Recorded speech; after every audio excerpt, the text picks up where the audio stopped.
we're in a place where, hello everyone, my name is Michael Gibson, and I am the host here tonight with Montez. We, I'm sorry, I'm getting some information in my ear. Forgive me. It's kind of hard to talk, think, look, and sync the screen and hear in your ear. So I do apologize. I'm going to go ahead and keep going here. At the end of the day, we're here with with Montez today. And we're going to be talking about Bobby and Montez for the last couple of days. I'm very clear on one thing. We've had a rough couple of days, but it was a necessary rough couple of days. A lot of times people find argument and turmoil in their lives, or that confrontation that I'm always warranting in your relationships. We find that difficult to accept. And what we don't know, it's normal. It's very normal to be uncomfortable with someone and have a difference. But it's how you express yourself during those differences that count for everything. So I'm very interested in us exploring that dynamic. Most people think because someone has to get their lick in, or have to have that last word, or have to always, my favorite is, I was just saying this, I was only saying that. When people do and say things like that, that's their way of getting a dig in. That keeps the problem going. What stops and halts most discussions that end up in arguments is when one of the parties can just be quiet. And I don't mean just be quiet and take it from the other party, but just simply stop talking and move out of the posture, the mode, or the circumstance, or even the location of the argument. Just move away. Come back with a deep breath, interesting new perspective from having thought about it and paused, and then you have an opportunity to move forward. We're going to talk with Montez about that in just a moment. But we're going to be raw and honest about it. No generalities tonight. So I'm going to ask Montez to come in and see how we can move this along. Montez, please come in. Hey, how are you, sir? I'm doing well, sir. How you doing? I'm doing very well. Yeah, we did the sir thing back to each other tonight. That's some good cordial stuff. That's always respect. We start off with respect. So our dialogue between you and I can always have at least a modicum, a splinter, a small dose of respect. We start there and we can build on respect, as with all of our relationships in life. I was just trying to share with our audience that they get into arguments with people, like I get into an argument, and like you get into arguments with people, where our expectations of that outcome has to benefit us. Yeah. We go into any confrontational or argumentative circumstance with self-preservation and selfishness on our mind. And that is not a bad thing, so long as we're able to measure it. Because it's okay to be tunnel vision and myopic on how you see things, so long as you maintain what? An objective perspective on the other person. If you're not being objective with the other person, then all of the selfishness in the world, all of the egocentric issues and characteristics of you, all of that means nothing. I mean, I should just say in a negative, none of it means anything. And that's important to understand. So for our audience, tell us what happened the other night when I was called at 3 o'clock in the morning and stayed on the phone with you guys for about an hour or so. And I'm okay. I will avail myself to that. I told you were important. And unlike most people, I will get up at first crack of a situation. So I'll ask you, what happened? Well, I guess it had been a rough day for her. I know that she came in the house and was looking for something and couldn't find it, and I felt like the blame was being placed on one of our boys, and so I spoke up and said something. And when I did, What did you I say? No, what did you say? Let's be well raw. I told her that she had it and she put it on the table, and if it's not there, it's because she had it. Okay. And her response to you was what? something to the effect of, I saw such and such pick it up while they were cleaning up, something like that. And then it once the voices, I don't like when somebody raises their voice at me. Then I feel like I gotta raise my voice.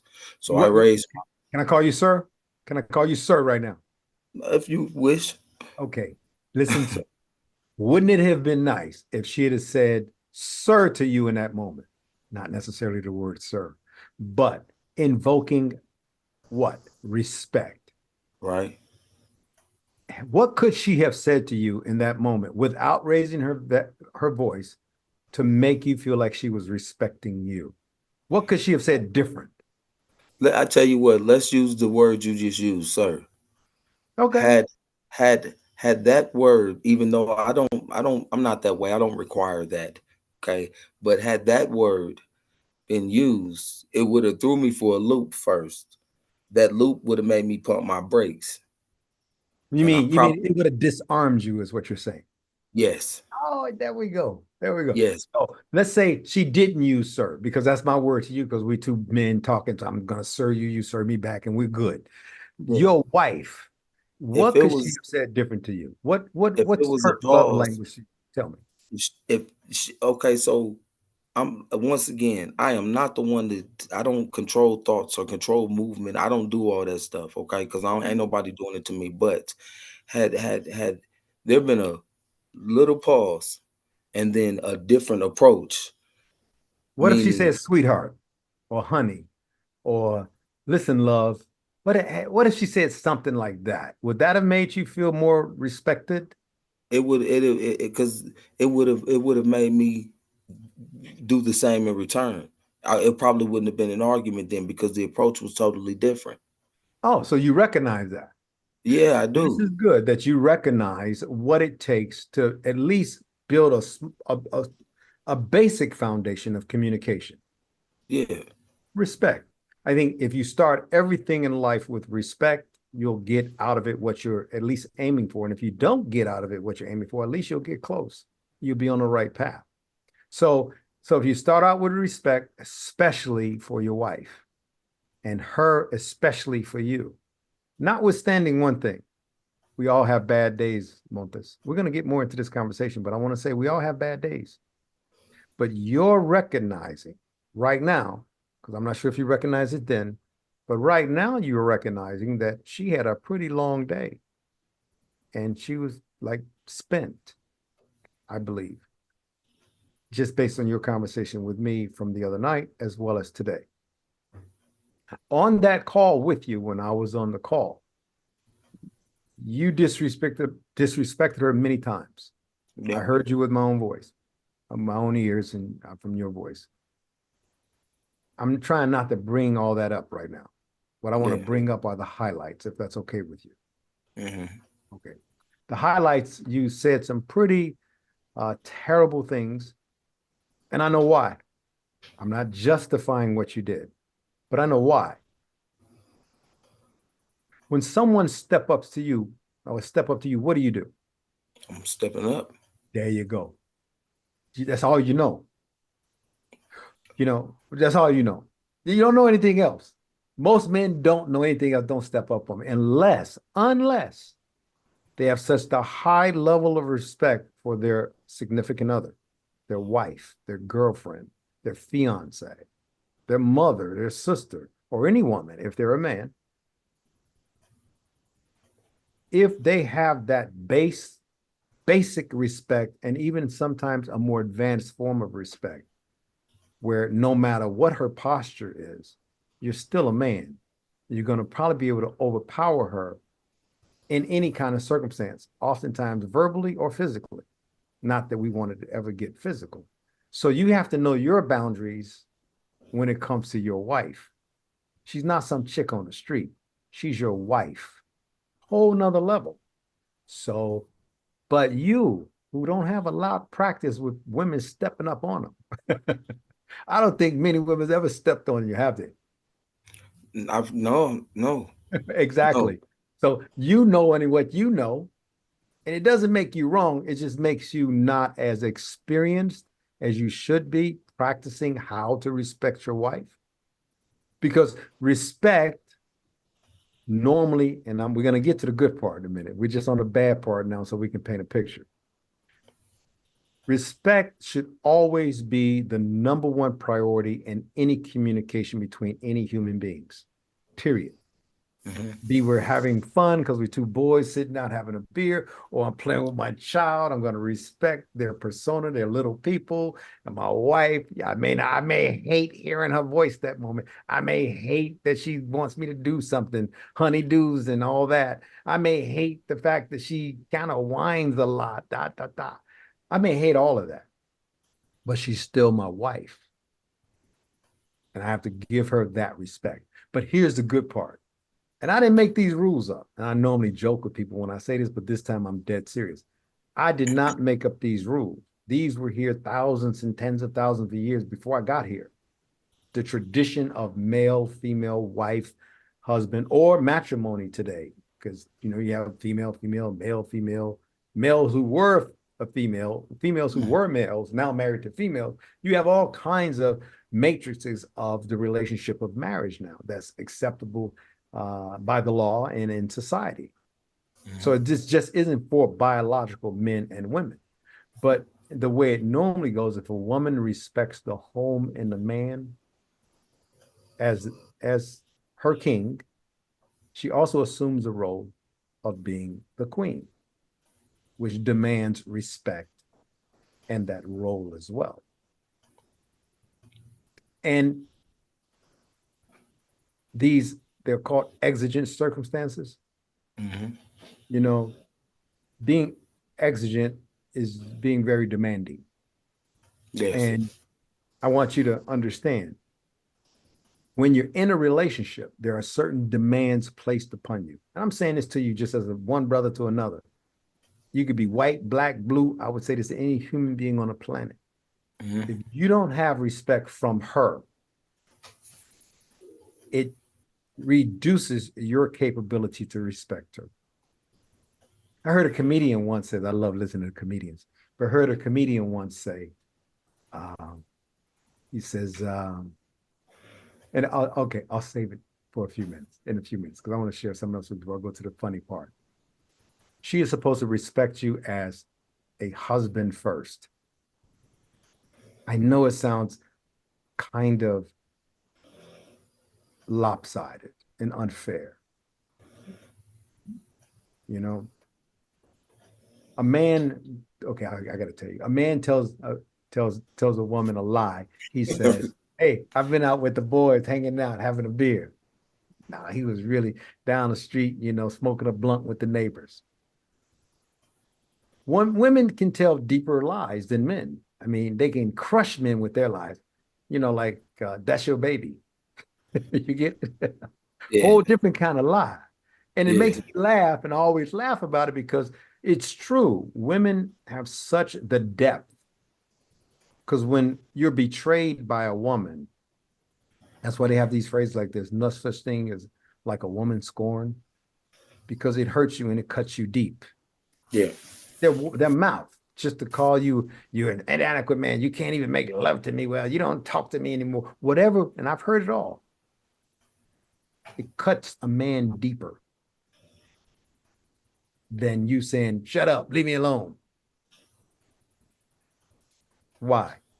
Because all a man mostly has is his persona, his ego, his education, and the support of his family, especially his wife. And when he loses that, it takes away from his manhood. And you're supposed to be out front and with your chest poked out and earning money and educating yourself and taking care of the family, protecting. And then you're ripped to pieces by your woman. What I heard from the argument, without going into too much detail, unless you'd like to, because this is your business. But what I heard was she didn't have to say much to trigger you. Not much at all. She could just mention police or problem or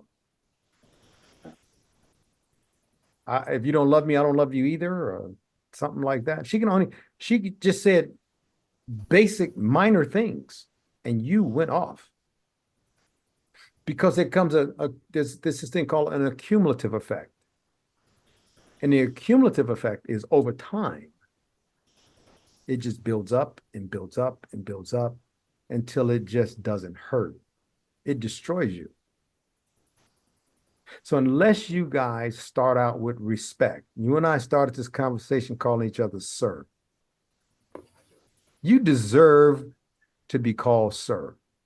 You should be called sir. If I respect you, I don't mind calling you sir, even if I don't like you. And that's not the case. But if I don't even like you, I will call you sir. Not because I'm subservient to you, not because you intimidate me or any of that. Just because you deserve to be on the same level as me when we are about to have a discussion and a conversation or an argument or a confrontation. You need to be right here with me so we both get out of it what we need to get out of it.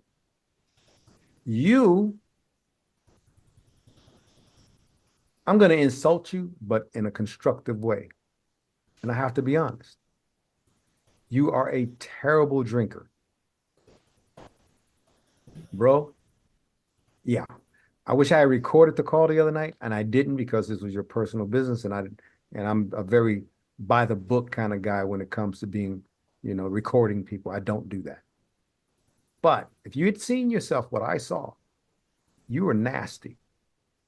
So if I were you, I would make two rules in life, and I think your life will get better almost immediately. One, when you have something on your heart that's bothering you, and if you can do your best to control yourself, don't have an argument when you've been drinking or anything else. Just don't. You're going to lose perspective, not because you're out of control, but because you're just more relaxed. If you're like normal self and the car goes by and it almost hits you, hey, buddy, what's going on? Have a drink and say the same thing happened. He drives by and almost, mother, so-and-so, kick me. It's a whole different conversation. Mm-hmm. And imagine if you know that and you just said to it, then imagine how you are with your wife. I watched you, and I think some people just are. I think I'm a horrible drinker myself if I'm going to be in an argument. If I'm going to be in an argument, I'm relaxed. I'm going to cuss you out like you a redhead stepchild with freckles and bifocals. I'm going to cuss you out. And so, but I do know my limits. And I'm just saying that as a man and as a human being, I understand. But you should refrain from drinking when you know there's an issue on the table and have a drink afterwards. When you guys have a meeting of the mind, have a drink to celebrate you met at the mind level and you got something accomplished. I think I can tell you all this, I can share with you, and I've taken a lot of time talking about it, but I'm talking about it because I can see that problem right on the table. You can't. It's impossible for you to see it because you've never had to live it. I don't drink much though. That's the No, it's thing. not about that. It's not about you being a drunk or it's not about you being an alcoholic. That's not the point. Yeah. Yeah. I said, when you drink, you're ugly drunk. That's what they call it. There's no other, or you're an ugly person when you drink. Yeah. If you're arguing, if you're not arguing, I really believe you'd be the funniest guy to be around. I do. I believe that you'd be the most jovial, like hang out and just make you laugh until your stomach hurt guy. That's what I caught from your personality the other night when you were drinking. You can be funny and you don't even know it. Hilarious. But you can also be very mean. Yeah. Be extremely mean. And I saw that. And I was trying to tell you about it to help you through it, but I just refused to because you can't help somebody who don't want to be helped. And most people who are under influence of anything, they don't want to be helped. They just want to enjoy the mood and be as vicious or as funny or as nice or as crazy as they want to be. Pick one. That's what happened. You make too much big of a deal. You make too big of a deal out of it. You do. You make it a big deal that you feel bad. Now we're going to get into more conversation about norm therapy now. I just wanted to clear this up. There's a lot the audience don't know. And I could say some things and they wouldn't like you. Or they wouldn't like your wife, or they wouldn't like this, or they wouldn't like that. So I'm not going to put people in that kind of powerful situation. Everything okay? Yeah, I heard the beeping, and Okay, don't worry about it. Don't worry about it. It's okay. I got you. Yeah. We're good. No, But I think my point was going back to what happened in that mood the other night when you were actually in your terrible, being a terrible version of Montez that I Yeah. didn't think could happen. And when I said couldn't think it happened, or didn't think it would happen, doesn't mean that I believe that wholeheartedly. What I believe is at this early stage of our therapy, I was hoping you were trying to apply some of these pause techniques, and you didn't pause once. Pressure Drinking, bust, pressure bust pipes. yeah, but also drinking grease the pipes too, so they get slippery and they bust. So what I'm trying to say is your wisdom and logic works for what you're saying, but I want you to kind of adopt a new wisdom and a new logic about it, because you're going to lose a lot in life if you're not able to control yourself when you're speaking on your own behalf. And you were pissed the other night, Hmm. enhanced by the drinking, not just pressure. Yeah. It could be this much. If you don't drink every day, bro, you keep doing this, and I understand that. If you don't drink every day, and then I haven't had a drink in the last couple of weeks, not of a drop of anything. But if I go and get like some bourbon right now, put it in a cup, drink it, that's gonna affect me like I had 5 bourbons because my system's clean. It You're right. immediately hits you, or whatever you took. So Well, it's not always the was quantity you're drinking. It could yeah. just be the fact that you're drinking. Let it go for 20 minutes. Your wife is worth it. You are worth it. Your relationship is worth it. And how you respect one another is worth it. Take Yeah. a break. Don't do it. And if you keep doing it, only because that's all you know. But over time, you have to start applying these things. And that's how this norm therapy works. If you don't use the tools, we want you to, and I'm not trying to control your life. I'm not trying to say, okay, now go down your bank and send me $50,000 and I'm not doing that. I'm saying to you, this is your decision. Nothing good in your life will ever happen for you. And I mean, never, unless you decide it. Somebody can walk up to you right now on a street corner and give you $100,000 right now and say, here. You will never really be able to enjoy that money unless you accept that money and understand that you want to enjoy that money and you want it to put it to good use. If you don't know that basic understanding of that gift coming to you, you will squander it. Everybody does it. You hear about all these NBA guys. I used to represent a lot of them back in the day. I tell you, these guys, they go out, get these multi-million dollar contracts, and they go buy a house and off-road cars and airplanes and all, and then they're broke because they don't understand and appreciate the value of what they had. They're more interested in the hype and the show than the real value of what they had. Now, I'm not saying all basketball and sports figures are like that, or athletes or actors, but a lot of them are. You grew up in the bling era. You did. You grew up where you got to show your bling. That's Yeah. just it. But Yeah. there's more to life than shining. And when you're trying to outspeak your wife and hurt her, that's your way of shine. You're blinging her with your testosterone, with your manhood, what you believe is right to say. Now, I'm not saying she's right by any stretch of the imagination, because I heard some things she said too. And I'm very like disappointed in both of you in that regard. Not with you as people, but in that regard, Hmm. because it could have been handled much different. I remember on a couple of occasions saying, okay, Bobby, don't talk for a minute. Let me talk to Montez. And as soon as I said something to you, and you responded that to me, she would scream something from the other room into you. And see, that was your trigger. But you did the exact same thing to her. As soon as she said something, you screamed back at her, got your lick in Hmm. every time.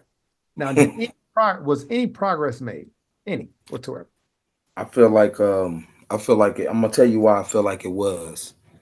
Um, Okay, I would love to hear this, please. it was a whole lot of I said a whole lot of things I shouldn't have never said, things I really didn't even mean, and I'm sure she did too. And there's a whole lot of things that was said that I did mean, and she did too. And ain't nobody got time to play, man. I just got a great job, another one. Um, We about to have another house. It's Okay, things that we do in life that got it. we don't have time. I can't. I don't like police officers. I'm sorry, I don't. I know. Okay, and so I ain't got time to even.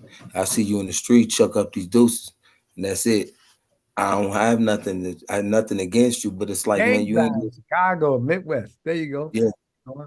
Yeah. Okay. So, but I don't want that type of energy, man. I wanna experience some life, and I want to be happy every day. I want to find me a mode to get into when I know how to handle my business.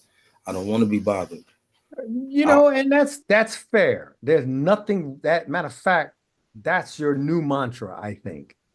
If you repeat that, what you just said to me, every time confrontation is about to begin with anybody, especially your wife, but with anyone, if you repeat that, you will never have another argument with another human being because it wouldn't be worth it. Because you know where you're going and you know where you are. I've always been the people champ, man, and Well, it's then gotten be me. your own champ now. Be your champ for your wife and be your champ for you. I don't know how to not say. I don't know how to not defend myself. I Well, don't know it's how not. okay. Well, I'm not saying not to defend yourself. That's not Yeah. what I'm saying. What I'm saying is champion your wife. She has to learn how to speak to you. You guys need a new vernacular, a new set of words, a new way to articulate things to one another. I think this is the problem. And if you don't, you start using some of the techniques I'm teaching you, and it takes some time, and your wife has a lot more experience in what I've taught than you do at this point. So she understands, and you can weaponize what we teach as well. Because see, norm therapy only works for people who are willing and want it to work. It won't work for someone who's unwilling. There's another technique for that that I will be unveiling in about a year. When people don't want help, we'll show them how to get help without them really understanding that they're getting help. There's a different way to treat people. You know, I spent a lot of time dealing with a lot of different people around the world. And there's just certain ways you can trigger people to get what you want out of them. And there's other ways it just won't work with those very next group of people. It just won't work. You guys are using outdated, old school bravado and poking your chest out. And she like, this is, I remember once Bobby said, this is what you get. That's all you're going to get. You know, she said that. And I wanted to tell her, Bobby, you are so many shades of another color, another flavor, another, persona than that. She is. She's a multitude of people. She just chooses just this when that's all she wants to give. That's all that is. But it's okay. That's her facade. It's fake. Mhm. Like your facade. You don't want to sit around the house booked up all day worrying about what she's gonna say next, do you? No, that's a Nope. facade. Here's what you neither of you have perfected, but you both have. There's a difference between a facade, a fake persona. That's what facade mean in French. Fake, fake. You create these fake personas. Like a neighbor come by and say, "Hey, I bought you some spaghetti with Cheerios in them," and you like looking at the Cheerios with spaghetti, going, "I'm not eating that crap. What is Cheerios and spaghetti?"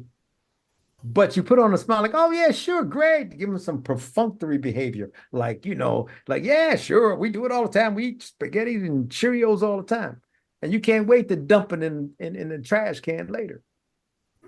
But they don't know that. So you're being Yeah. fake with them, accepting their gift so you don't hurt them, but at the same time knowing you're not interested in even smelling spaghettis and Cheerios together, less known eating them. So we all have these fake personas we create for different people, but they're lies. I choose to be exactly who I am for everybody. And if you don't really like me, I really don't care. I'd love for you to like me, but if you don't, that's the part I don't care about. You care if people like you or not, because so many people have not liked you in your life. It feels good to be liked. That's why you care so much. Tell me I'm wrong. I care about the outlook on me. Yes, you I, do. And that will cause you more problems than anything else. Okay, Montez?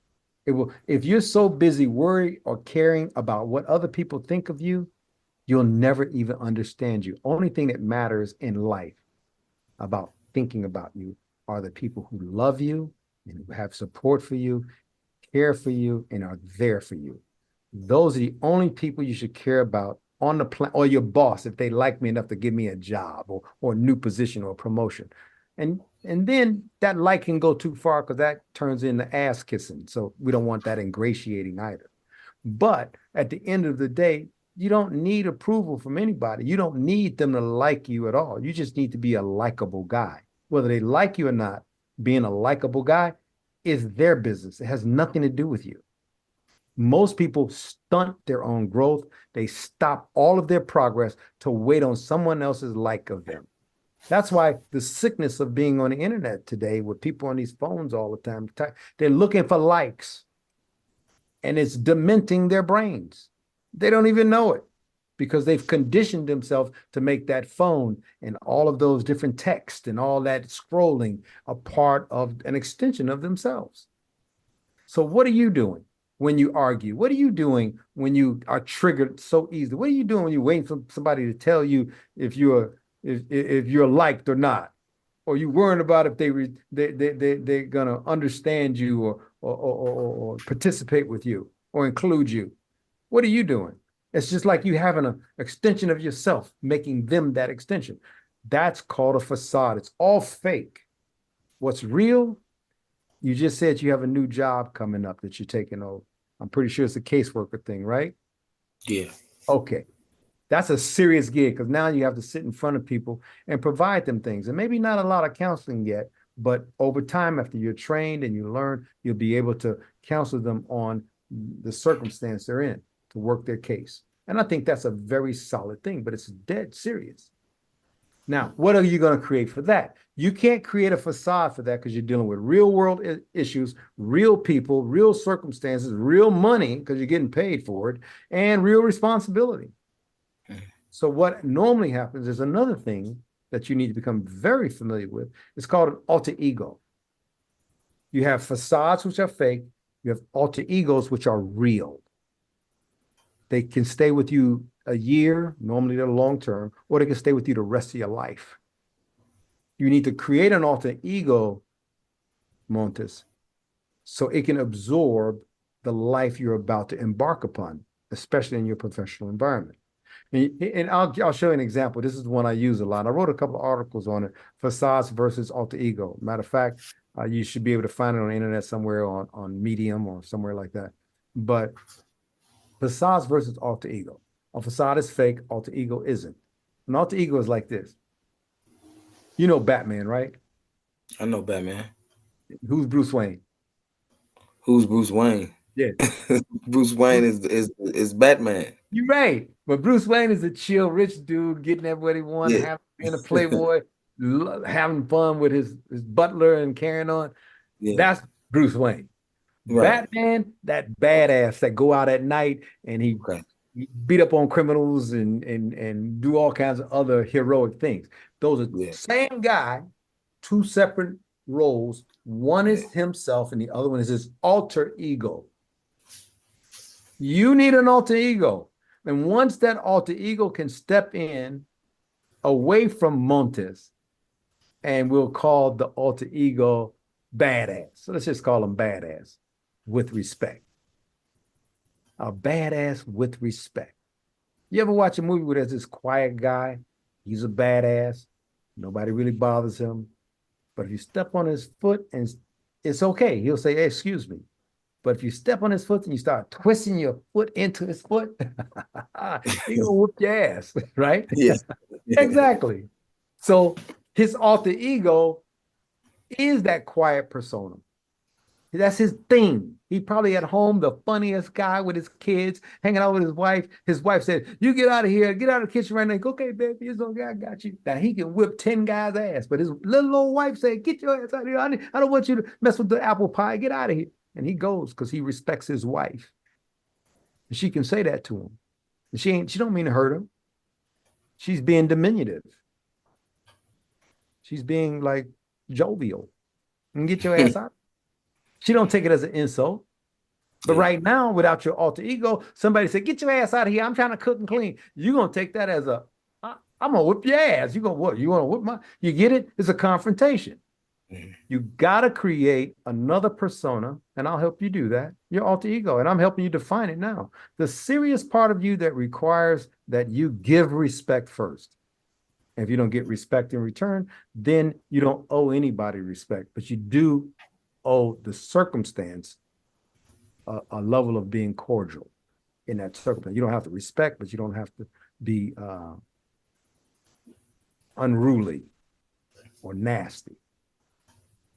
Spent a lot of time on this tonight, and I can go over this for a long time, but I want to talk more about Bobby. Okay. Here's what I know about Bobby. Would you like to hear? Yeah. Okay. Here's another man talk about your wife with the utmost respect and professionalism. Okay. I think she's an amazing human being. I think the path that she was on was she was walking the plank on the side of a ship, just like the pirates used to make you walk off the plank right into the sharks. That's what she was doing before she made a conscious decision to do better with her life, to go come from the doldrums of hell that she went through growing up and living all the way until today, fighting tooth and nail the entire time. I have great respect for a strong woman. My mother raised 6 kids by herself. We had no money. They gave us, for 6 kids, my father gave $120 a month for 6 kids, child support. He had better lawyers than my mom. Matter of fact, my mom didn't have a lawyer when he walked out. I remember we were so hungry some nights, no food. You know, growing up in Chicago, no food, where, 11, 12 o'clock at night, my mom would come in with pork and beans and some hot dogs, and that's what we ate. And we hadn't eaten breakfast, lunch, no juice, no candy. You know the deal. Yeah. But my mother never stopped working hard for us, never stopped putting us in a house or putting us somewhere. Hard work. It's hard being a woman. I think it's much harder in your persona, the Bruce Wayne part of you. It's harder for a woman than a man all the time if she's responsible to her family. And I think Bobby is. I think she's very responsible to her family. I think she has a great personality, kind of stoic sometimes, kind of dry as toast. You know, Bobby. She's dry as toast sometimes, but she's dead clear. Some people confuse her clearness, her clarity with being nasty or mean. And that's probably not the case. It's probably that she wants to be dead clear about whatever's coming out of her mouth or whatever she proposes to do. She wants to be clear about it, emphatically so. I think she's highly intelligent. I think she likes to play dumb just so people can think she's dumb so she can outsmart them every time. Tell me I'm wrong. You're not wrong. I think she loves the dirty drawers that you wear. Not to wallow in them, but to clean them. But what I'm trying to tell you is this, brother, and this is important. Y'all may not get along from time to time, but this is a woman who's your ride or die. That's just how she's made. Now, yes, she has flaws. No, she cannot stop insulting you when she starts. She just can't stop. She'll reach her limit, but you keep egging her on, she'll never stop, by the way. She loves you. She loves you beyond the stretch of any imagination to have put up with as much of your that you give her. But likewise, and in return, you love her just as much for the and all that you put up with. But what you both are missing is you don't have to put up with it. If you don't give it, you don't have to receive it. If you can't take it, don't dish it out. Because the last person in the world you want attacking your manhood is your wife. Because she knows how to do it. She'll be much better at it than anybody else on the planet. So you don't want her against you. And the last thing a woman wants is her man to look down upon her. Every woman wants to feel uplifted. And every man wants to feel like he can lift her. Here and in here. And sometimes with your muscles. Every man needs to feel like he can lift her And a woman needs to feel like she can be uplifted. That's how it works. She needs to respect you first, though. And it's not because of male chauvinistic pig crap or misogyny or anything else. It's basically that's how the world is made. And if you fight against it, you're going to fail. You're going to always be in turmoil, always have an argument, always have a problem. But if you go with the flow, if she respects you and you come back to her with respect, not power. Most people confuse respect with power. Somebody says, "Oh, baby, I'm sorry. I didn't mean to talk to you. I didn't mean to treat you that way." And then they come back with, "Wait a minute. Is he apologizing to me? Uh-oh, I got the upper hand here. No problem." Then they come back and they attack you for your apology. They'll be mean to you and say, "Well, yeah, you shouldn't have done that the other night." No, notwithstanding, you just apologize, not even listening that a truce is being made. I know that's basic, and there's a lot more to that than what I'm saying, and we'll work on that over time. But the general outline of things is you deserve to have a loving wife come in from work, sit for a minute, relax, forget what was on the table, what was lost. Even if she saying to you something that you don't agree with, just walk away, go for a walk. Just, "Hey, babe, I need to step off for a minute." Just walk. Walk 10 minutes in the cold weather. That'll wake you up. It'll change your whole mood. Then come back, take your jacket off, and say, "What were you saying?" And she'll say, "Oh, yeah, I saw that earlier today. I think you put it somewhere." And that could be the end of the conversation. Instead of, "No, I know y'all did this. No, well, you did this." And what? Now you're talking about something that has nothing to do with what you were initially talking about. That's what most people do. They redirect the issues and deflect them. Yeah, I watched both of you do it. You're saying one thing to her the other night. She was arguing with you about something else. Then she triggered you and you were arguing with her about something happened 5 years ago or 3 years ago or last year or the other day. That's not necessary. That's a waste of time and energy and good people. It's a waste of people. You're one of the strongest brothers I've come across in a while. You just don't know how to use your strength, bro. You have a lot of strength. You have strength of character. You have a set of morals now that you didn't have all your life. You're responsible. You try to take up for her boys or your boys. Think about it. That's something you just haven't been good at. Now you're like, can't stop it, can't help yourself. I think you just said. That's some strength there. That's strength of character, bro. Sometimes we don't know what we're doing, but we're doing the right things. We're just bringing a lot of the bad crap with us. We're taking the dirty laundry and mixing it in with the clean. That's what you guys are doing. Tell me, what's the most important thing to you on your heart right now? Bobby. You see how that work? Now imagine I asked you that the other night and you said something else. Okay? I would have said something else. I would cuss, boy. Exactly. Do you see the difference? Now that you're sitting here and you're giving it thought, the most important thing in your life right now is your wife, as it should be. You know, when they asked me after we put the call together, what happened, and I was telling them, explaining to my staff, or at least Kelly, what was going on. At the time, she was like, "Oh my God, he said this and that and this and that." And I said, "You know what? None of it do they mean, neither one of them. They just think they mean it now because each one of them taking turns trying to hurt each other. Not trying to understand each other, not trying to put their best foot forward, but just simply trying to hurt one another more than they just were hurt. I watched her hurt you so bad. In one statement, she said, "I watched her hurt you so badly. Your whole demeanor, face, you had tears coming out of your eyes, bro. She hurt you that bad. I saw it. I heard it." But then you turned around and made her look like she was a Girl Scout. You ripped her to pieces. How do you recover from that? How?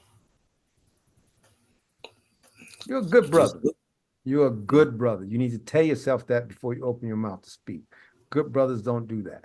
And when they do it, they have to mean it for something else. Either you guys are going to be together or you're not, but you can't continue to survive or live this way. Remember, this is the hard part. The living part is the hard part. The arguing, the fighting, and the problems we went through in the jail, that's all easy compared to living. Living is hard. Living with someone else is just as hard, as even more. So you have to compromise. You have to learn to give a little. You have to learn to give a little. You have to give a person a break. Put yourself in their shoes. Put yourself in Bobby's shoes. Now you're about to start working a lot, because I know you're a workaholic too. So, Yeah. so you're about to start working a lot. What happens? You both get in at 5 o'clock, 5:30. She's tired and you're tired. Nobody eats. Is that how it works? No, because I can't just let the house not eat. Yeah, but that's something you feel innate about you, that is internal to you, that I can't walk into a kitchen without cleaning it. I Right, cannot cook in a dirty kitchen. I don't care right, if there's a spoon. I will make soap and everything, the sponge, and clean that spoon up really good. Clean the stove, even though it's clean, just so I can cook. It's just how I am. But you cannot let the house not eat. That is one of the most noble things you can say. That's what you need to tell her. Tell your wife that. Once she hears that, you probably invoke in her a sentiment like, let me help this man because he worked just as hard as me today. And both of y'all drudging y'all asses through the kitchen, not wanting to be in there, but got to do it because you're the responsible team there. And you may say to her, babe, go sit down, rest your feet. I got this. But at least she was there for a minute to show you we're in what we call solidarity. That's what you need. And tell her that. You know, for a person to say, when I come in, I'm not going to do anything, that's not good when you have a family. But if she comes in and she's not going to do anything and you've not been doing anything all day, then yeah, she has a point. Come on now. If she sat around and watched soap operas or played games or got some more sleep or whatever women do when the men are not around. But if she did that and you came in from a long day's work and there's no food or anything, but you got to let the household eat, so you start to cook, and she doesn't take the time to say to you, let me help you, then you got something to be kind of perturbed about. Not to the point of disrespect, hurt, or pain, but that's not been the case. That's not been the circumstance. So anyway, back in the military, I think I mentioned this a few times, but I like to parallel my life with the military because I learned so much in the military. And special forces is a whole nother kind of person, a whole nother kind of unit, operation, autonomy. It's just one of the main reasons I joined special forces, because not many people, when you're out on an operation, you got your team leader, your team sergeant, it's you. And normally, whatever you're doing, you're the expert at it. So the whole team depend on you for your part of that mission. I was a demo man at first, a demolitions guy. I'm a demolitions expert.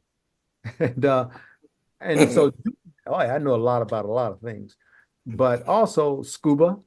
And one of the toughest thing in the world to be is a scuba diver in special forces. It's no joke.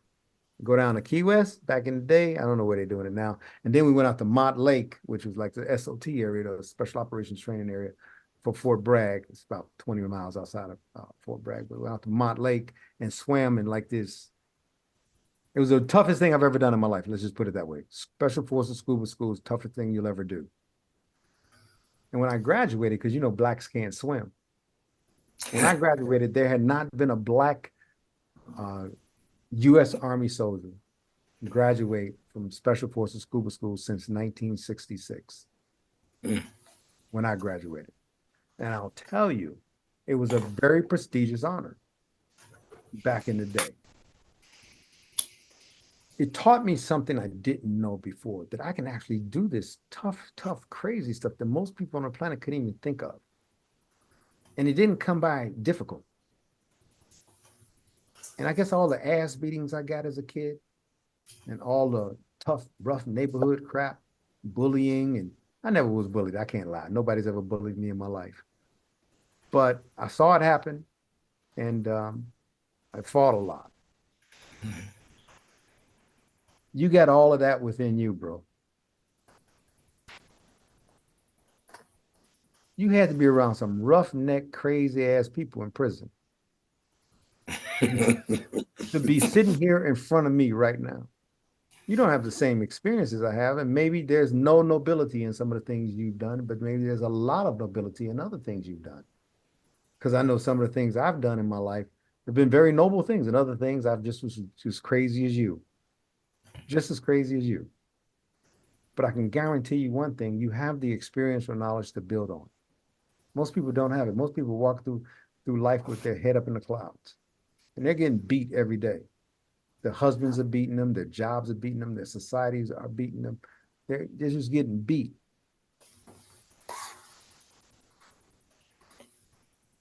If you had your druthers or your desires, if you had your druthers,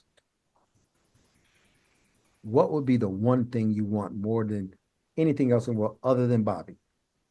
What would be the one thing you want more than anything else in the entire world? Probably financial stability. Oh, I'm glad that came up. The Yeah. only way you're going to have financial stability in life, and people can tell you anything they want about money. I probably forgot more about money than most people know. So I'll say this, and this is important. The only one thing you should only pay attention about money is just a metaphor. It's not real. Money isn't real. All money is a is a tool of access. If you regard money as a tool in your life, and you need a lot of tools to get the stuff you need fixed and built in your life, Yeah. if you look at it as a utility than money, it's just a metaphor. It's a piece of paper that's valuable because we believe it's valuable. Right. That's why it's accepted as legal tender. So if finance is going to be important to you in your life, don't look at the money. Look at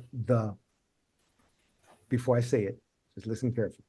Money is not power. Who you know is not power. What you know is not power. None of that is power. Would you like to know what power is? What? Then I'm going to tell you the other part about the money. Power is simply opening your mouth and saying something, and that thing occurs. That's power. And it doesn't always, I know billionaires who can't get a good girlfriend. So that's not really power. They got gold diggers all around them or something that's not useful in their life. That's not power. Yeah, all the money in the world. If you're weak, you'll still be weak. Mm-hmm. Power is opening your mouth, saying something, and that thing occurs. And it's normally you're the catalyst to make it happen. So imagine money with that attitude. Opening your mouth and speaking it. And then why do you think they call the Bible and other religious texts around the world, the Quran, the Torah, the Bhagavad Gita? Why do you think they call it the word? Hmm. The word is powerful, not the money, not the metaphor, the word. So you have to be a man of your word. When you speak it, it must occur. And you have to use respect and honor. Remember, honor is what you have when everyone is looking, but integrity is what you have when no one is looking. When it's just you, you maintain your integrity and you're still that same person when everybody's looking at you. Right. That's the difference between honor and integrity. So what I wanted to tell you about money is that you need it as just a tool. It's only a metaphor. You need to have power first. Open your mouth, say it, then do it, or make sure it happened, or die trying. Does that make any sense to you, brother? It make a lot of sense. Okay. You're a strong guy. One of these days, I'm going to hear you tell me a story about something you did that was powerful in that day. Did you get any rest today? No. Yeah, you kind of like doing this. I know you're not bored or anything. That's not what I'm saying. But sometimes I'm really exhaust sleepy. yourself. I know you exhaust yourself. Yeah. Yeah, because when your chest get in tight like this, all you have to do is poke it out like this, really, and it'll get more oxygen in your lung. It'll wake you up just a little bit more. And try to breathe at the bottom of your stomach. Well, it's not your stomach, your lungs, the lower half of your lungs. Try to Yeah. breathe down in the low part of your lungs. That'll get more oxygen to your blood, and it'll wake you up. But you need to get some rest. Uh, and I know that. Is there anything you want to tell me about that we haven't discussed today? Because I want our audience to hear you. I just it's looking rough, and it's really not as rough as it seems. Like we good people. We've been through it through most. You know what I'm saying? Like, but we help a lot of people, man, and we go to church every Sunday, and we try. Like I love that woman, and I know I mess up a lot, but I don't. I just don't want to. I don't want to be in a predicament where I got to defend myself because I am, and it shouldn't even be about defense. Um, Somehow you defend yourself against a foe or enemy. You know what I'm saying? There's only So it two shouldn't. things you have to defend in life. This is Yeah, where most people screw up. There's only two things you should ever defend. One yeah, is honor. You defend your honor. And the second thing you defend are the people you care about and yourself. Those are the mhm, only two things you should ever defend. All the rhetoric and the arguing and the bull crap and are you this and you ain't that and you ain't shit and none of that do you need to defend. You keep responding to that. No, matter of fact, that's the wrong word. You don't respond to it. You react to it. There's a difference between responding and reacting. mhm. And that's the problem. You don't have to respond when somebody say you nigger or you a bad person or you this, that, or the other. You don't even have to respond. Try it. Just try it. Because once you can dry out another person's mouth through your not reacting, you make their Yeah, tongues go dry because it's not working anymore. Most people get their high off of hurting you or trying to confront you or fight you. They get high off of it. And if you keep giving them their fix, they're going to keep doing it. Don't but do I'm it. a good. Why would you do that to somebody who don't deserve that? And that's People people only ever do to you what they think they can get away with. That's it. Nothing else. They keep doing it not because there's a particular reason. When you give someone, there have been social experiments where they took groups of people and divided them in two. They said this group are the prisoners, and this group over here, you're the inmates. And they were all good people from all walks of life. But over time, this is a proven study. I forgot the name of it, but I'll get it for our next meeting. Over time, the guards became vicious. They abused the prisoners. These were people who, some had PhDs, some were wives and husbands and clergy. They became vicious monsters because they had unchecked power. When you give power to someone, they will abuse it. And by reacting to someone else's negativity, you're giving your power away. We're going to do a whole session on not giving away your power. You give them the power to hurt you more when you let it bother you. When they see visibly and viscerally connect with the fact that they're hurting you, they're going to do it more because that's human nature. right. So don't respond, don't react. And if you do react, respond instead of react. And we'll talk about that too. Listen, I got to read my normal statement here, and I want to make sure everybody hear this. I'm sorry about that. And I talked a lot, but we had a lot to discuss. But if you've enjoyed and got something out of course, today's session with Montez, please show your support by sharing this video, subscribing to our channel, and of course, liking it would help a lot.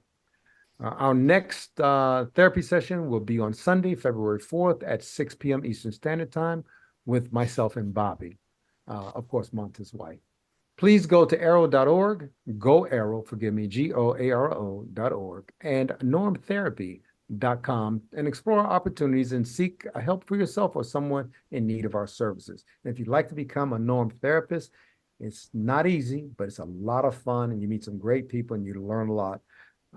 You need to start getting with our staff so you can sign up. And I look forward to seeing you guys on Sunday. And you can close us out tonight, Montez. Tell us something good. I'm going to sleep. You're a funny guy. See what I'm saying? You're a funny guy. You gotta bring that out to your wife and see how she likes that. I think you'll be fine. And if you need me, I'll always be a phone call away. I Okay? appreciate it. Thank you. Good to see you, brother. Talk to you All soon. right. Bye. Have a good night.